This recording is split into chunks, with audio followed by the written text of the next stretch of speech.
We are back. Welcome to Get Legit LLC. For those of you who are new to the channel, welcome. And those of you who've been rocking with me since whenever, thank you for your continuing support. And today we will be discussing a very, very important topic. Our topic today has to do with the one and only Donald Trump. But before we get into Donald Trump and his many issues, let's first do with some housekeeping, okay? So here, whatever copyrighted materials we use, we're using it for educational purposes, entertainment reasons, and as well for those persons who believe that we might have crossed over that line that takes it from fair use to something else. Please do reach out to us. Our email address is there at the bottom of the screen. Again, our disclaimer, this is not a legal analysis. It is not legal opinion. It's not legal advice. It's just our analysis as it relates to things happening in social media, things happening in real life, and things on reality TV. And for those of you who haven't yet subscribed, please like, comment, share, and do subscribe to the channel. I believe the last time I checked, we were at 266. I'm trying to get to 1,000 people. Please support the channel. Okay, let's get into it. So for those persons who are out there might be asking, how is it possible for Trump to be sued in civil court for rape, sexual assault, and battery stemming from an incident that occurred in the 90s? Well, I thought it's very important that we get into this discussion, that we look at the law as it relates to what allowed for this to happen. So that if there's anyone out there who is a survivor and who would like to bring a matter against whomever that person or institution is, that they will know they can do so, because in New York, there is what is called the Adult Survivors Act. So let's get into it. I just want to give you a background of the Trump case so that you could have an appreciation for what the Adult Survivors Act is all about, okay? So here you have E. Jean Carroll. E. Jean Carroll is a woman who sued Donald Trump, took him to court, civil court, as it relates to several issues. So it says here, Carroll, a writer and longtime advice columnist, first accused Trump of sexual assault in an excerpt of her book, What Do We Need Men For?, published in New York Magazine in 2019. In the book, Carroll alleges that the sexual assault occurred in a New York City department store in the mid-1990s. A few months after Trump denied the allegations in 2019, Carroll sued for defamation, accusing him of damaging her reputation and her career. That was through his denial. In September 2020, the U.S. Justice Department lawyers asserted that Trump had acted in his official capacity while responding to Carroll's accusation. Into 2023, the District Court of Appeals, the D.C. Court of Appeals, declined to rule whether this was so, remanding the case to the U.S. District Court Judge Louis Kaplan, who also presided over the trial for Carroll. Okay, so let's get into it. So in November 2020, Carroll filed a second suit against Trump, renewing her claim of defamation due to more recent statements by him and expanding her claim to battery under the Adult Survivors Act, which is a New York law allowing sexual assault victims to file civil suits beyond expired statutes of limitations. On April 25th, 2023, the trial for this suit began at the U.S. District Court for the Southern District of New York. And for those of you who might be wondering what happened in that case, well, I did another video, a short video on it that I explained that Carroll won. Trump was found liable for sexual assault and battery, defamation, and he has to pay Carroll damages in the sum of $5 million. So you might be asking, what is the statute of limitation? So for those of you who don't know what is the statute of limitation, let me explain. A statute of limitations is a law which sets the maximum time in which parties involved have to initiate legal proceedings from the date of an alleged offense, whether civil or criminal. Each state has a different statute of limitations, so different sexual offenses. So if you're in whichever state, a state other than New York, you need to check to see what is your respective statute of limitations. However, if you're not in New York, you're in another state, then you need to first see whether or not that state has the Adult Survivors Act, which I doubt, because when I did a quick research, I was only able to find it in New York. So you just need to check or lobby with your representatives, okay? So in the state of New York, rape in the first degree has no statute of limitations. Rape in the second degree and criminal sexual act in the second degree have a statute of limitations of 20 years. Rape in the third degree and criminal sexual assault or criminal sexual act in the third degree have a statute of limitation of 10 years.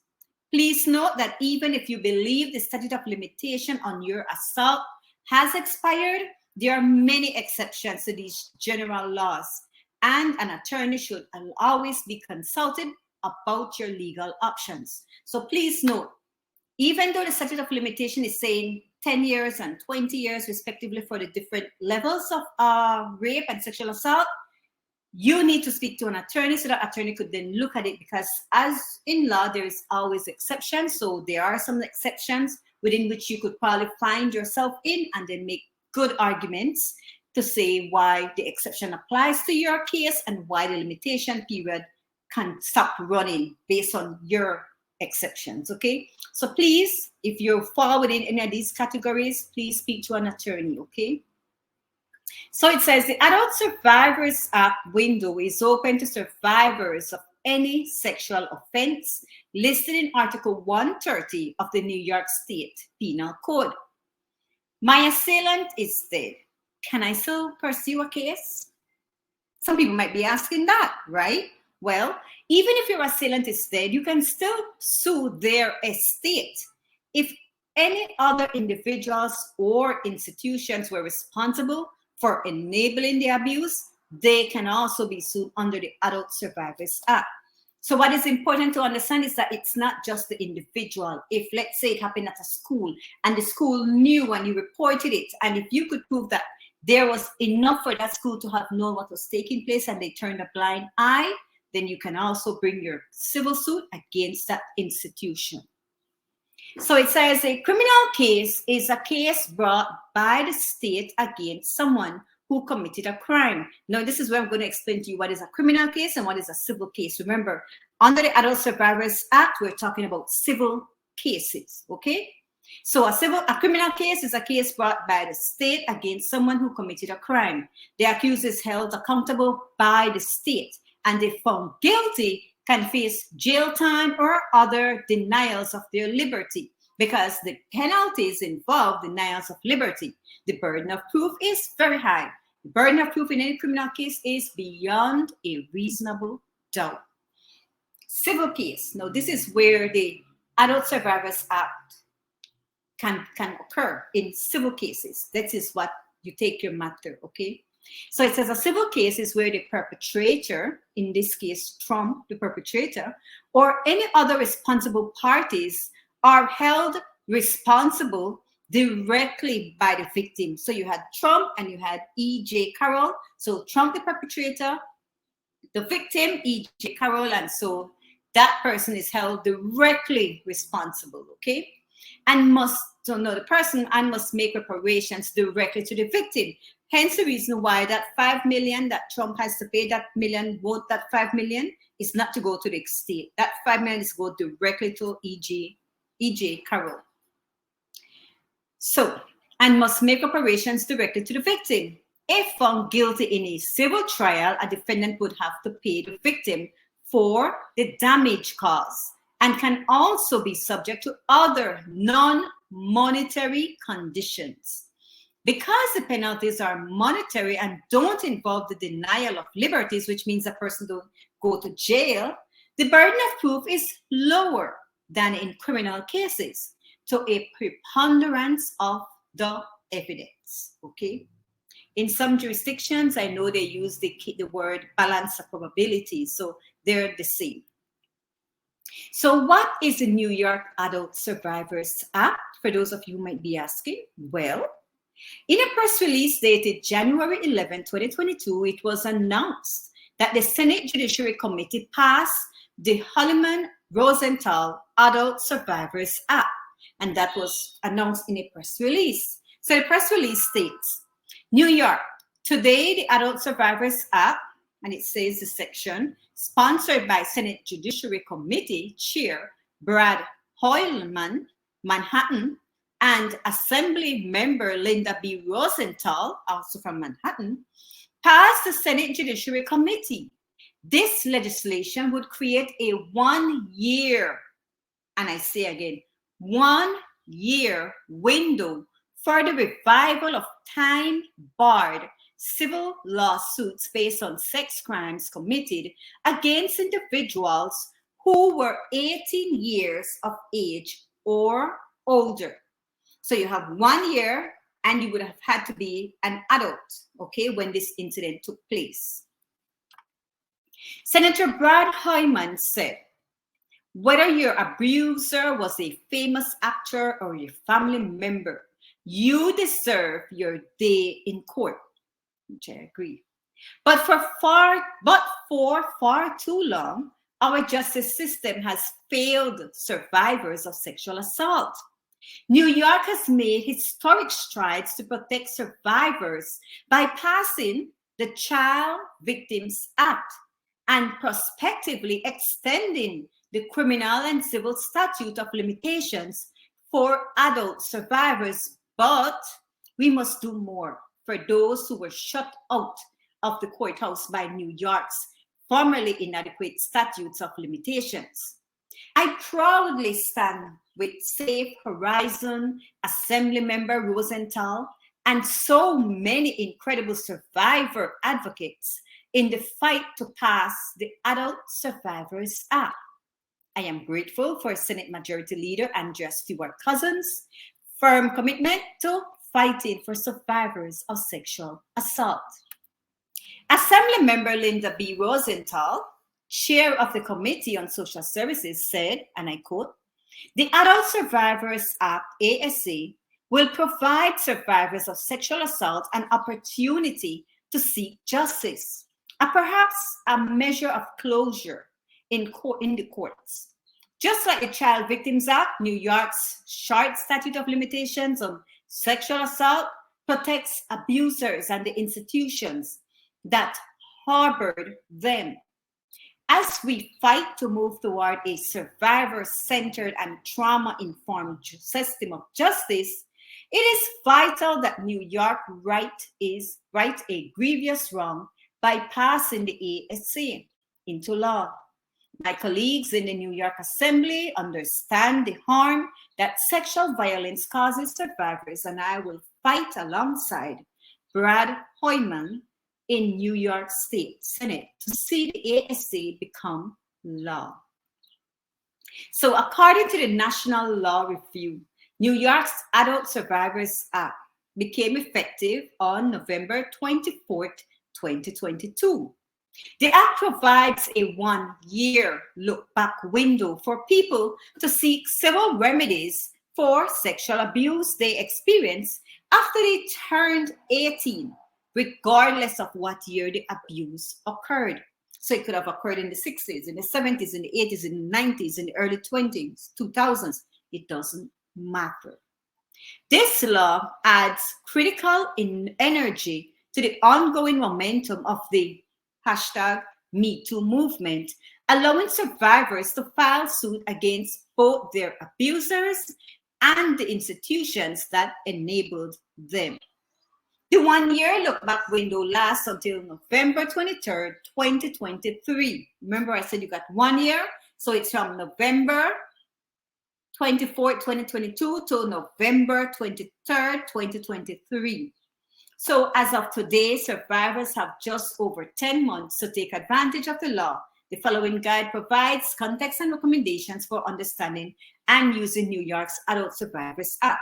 Well, when this was put out, they would have had 10 months, but counting from now to November, that's how long you have. So that's from today's date, which is May 12, 2023, to November 23rd, 2023, that's how long you have to file your claim, okay? So the Adult Survivors Act creates a one-year looking back window for sexual assault survivors to pursue civil claims, not criminal, civil claims in court for abuse that may have occurred years earlier, as long as they were over 18 at the time. Previously, a person who experienced sexual abuse only had a few years to file a lawsuit in New York before their claim would be time barred. This meant that survivors had little time in which to come to terms with the abuse they experienced, find an attorney, prepare a case, and file an action. For those who missed that small window, the ASA reopens the courthouse doors. So until November 23rd, 2023, whether you experienced abuse in 2015, 2000, or 1985, you can file a claim in court and seek recovery for what happened to you. So what is the timing? The timing, the one-year window to file a civil cases opens November 23rd, 2022 and closes November 23rd, 2023. 1 year exactly, okay? How would the Adult Survivors Act work? So it's a look back window opens 2023, 2022, November 23rd, 2022, and closes November 23rd, 2023. 1 year exactly. Starting November 23rd, anyone who was sexually assaulted as an adult in New York State, it has to be the act occurred in New York State, and whose claim was previously outside the statute of limitation will have 1 year to file a retrospective civil lawsuit. When the 1 year Adult Survivors Act window expires, the existing statute of limitations will once again be in effect. Since every sexual offense may not qualify under the ASA, you should speak with a lawyer who can figure out if you are eligible to file a case. It may also be helpful to look through Article 130, which lists all the crimes under the ASA. And so to find a lawyer or a firm, we recommend looking at the Crime Victim Bar Association page. So, and there is a link where this information came from. So for those of you who might want to consider doing so, there is the information, okay? And please do. So again, who can sue? Another powerful provision of the law is who is allowed to be named as a defendant. Survivors are not limited to suing their abusers. They can also hold accountable the institutions that insulated those abusers from justice. These institutions can include entities that had responsibility to keep the survivors safe, like a school, and to control the actions of the abuser.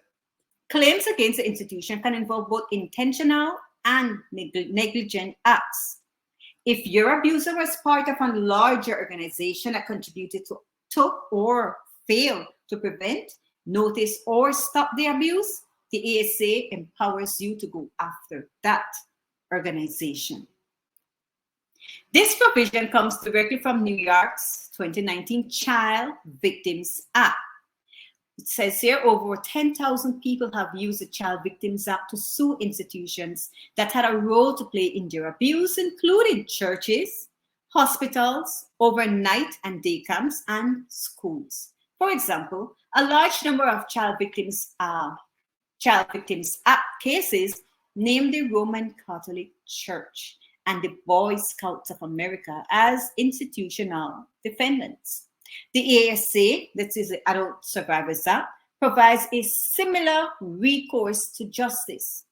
Oftentimes, survivors are subject to abuse by people who hold power over them. For minors, these people could be coaches, religious leaders, teachers, mentors, or other caregivers. For people over 18, those in power may be employers, professors, or community leaders.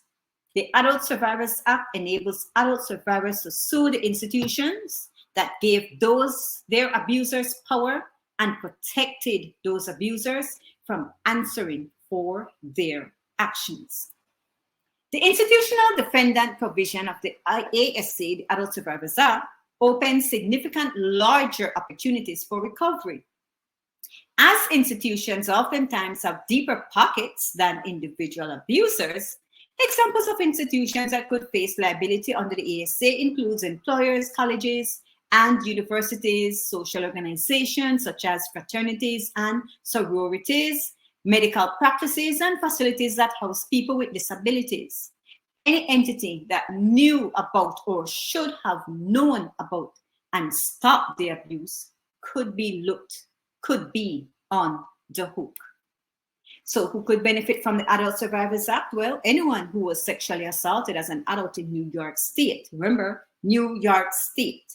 And whose claim is outside the statute of limitations. Under New York law, an adult is anyone who is 18 or older.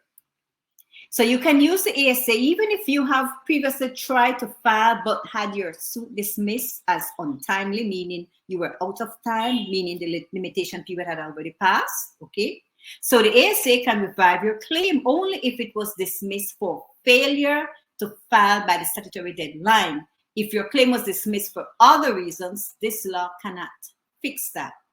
It says it's important to note that if you have resolved or released your claims through a settlement process, you may not file under the ASA. For example, the nearly 150 women who received payment from a settlement with Columbia University, Irving Medical Center, and the New York Presbyterian Hospital based on sexual abuse by Dr. Robert Haddon cannot use the ASA to file new suits as their claims have been fully resolved. So what does the law cover? The sexual offenses covered by the ASA span a wide range of behaviors, including but not limited to forcible touching, rape, sexual assault, sexual misconduct, and other forms of sexual abuse.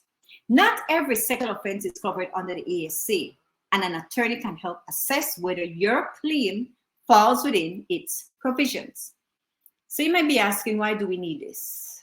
Well, the Adult Survivors Act is a game changer for people who were previously unable to file claims for sexual abuse due to a short statute of limitations. In 2019, New York extended the statute of limitations for certain civil lawsuits related to sex crimes from 5 to 20 years. But that law did not apply retroactively. So survivors who experienced abuse just a few years prior were still barred from seeking justice. The ASA honors the lived reality of sexual abuse. Like this Child Victims Act before it, the ASA recognizes sexual abuse can take years to process, and those years often extend far beyond the short filing windows New York historically placed on these types of claims. So why people take long to come forward and press charges or sue in civil court? Some people might be asking that. Well, survivors have many reasons for waiting to come forward with claims of sexual abuse. Some face retaliation by their abusers. Some fear the risk of community backlash. And others lack the resources to seek legal representation. Finally, trauma. Trauma takes time. As New York State Senator and ASA champion Brad Holman said, when promoting the then bill, many sexual assault and sexual abuse survivors need years to process what they endured. This can be particularly true when an abuser uses power, manipulation, or threats to coerce submission to sexual contact, a common tactic of notorious abusers. Harvey Weinstein, Kevin Spacey, and Dr. Robert Haddon. Understanding the event as sexual abuse, reconciling yourself with your experience, and deciding how to move forward can take decades.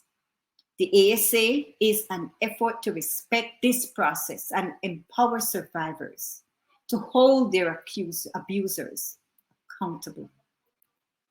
So when do I need to file? Again, you must file your claim by November 23rd, 2023. And while the ASA is a powerful effort by the New York to support the rights of sexual abuse survivors, it is time limited. November 23rd, 2023 is the cutoff date for filing a claim. But if you are interested in seeking recovery on, you should take action now. It may take time to find the right attorney for you, and your lawyer will need additional time to put together your case. If you and your lawyer decide to pursue a resolution without going to court, that process could take even longer. 10 months sounds like a long time. Well, it's not 10 months now because we're in May. So June, July, August, October, November, we're like 6 months, okay? So 6 months sounds like a long time, but in legal world, it can move very quickly. Start considering whether you want to take advantage of the ASA and reach out to an attorney as soon as possible. So what happens after you file? Well, this will come down to conversations you have with your attorney. Filing is the first major step in the process. Following that process, though, through might include discovery, more court filings, and hearings before a judge or jury. And what else should you consider? Well, take care of yourself as you think about the next step. Reach out to trusted loved ones and mental health professionals. It is crucial that you ground yourself in what is best for you. And so here we have the different offenses that comes under the Article 130. As you can see, sexual offenses, lack of consent, limitation, and then it just lists all the different offenses, okay? Rape in which degrees and so on. So you could easily go online, find this Article 130 and see exactly whether or not your sexual offense falls under it. Victims Act helped, the Child Victims Act, I don't know what it's doing, helps who were abused when they were younger than 18 years old. The adults, so people abused as adults. So that's the difference. Child victim, it happened to you when you were a minor. You could be an adult now, but it happened when you were a minor. The adult, it happened when you were 18 or older. So the ASA is modeled on the Child Victims Act, which created a look-back window for survivors of sexual assault who were under the age of 18 at the time of the assault. The CVA, that's the Child Victims Act, resulted in over 8,000 lawsuits and has been incredibly effective at holding institutions accountable for long ago abuse of children. The Child Victims Act only applied to cases of abuse where the victim was under 18 years of age at the time of the abuse. The newly enacted ASA creates a similar one-year look-back window for survivors of sexual abuse who are over 18 years old and whose claims are presently time-barred. So two conditions. It happened to you when you were 18 and older, and it's time-barred, okay, for the Adult Survivors Act. New York Victims of Gender-Motivated Violence Protection Act, which is a 2-year look-back window. A 2-year look-back window opened that qualifies under New York City's Victims of Gender-Motivated Violence Protection Act. Provide an avenue to pursue your. So let's say the May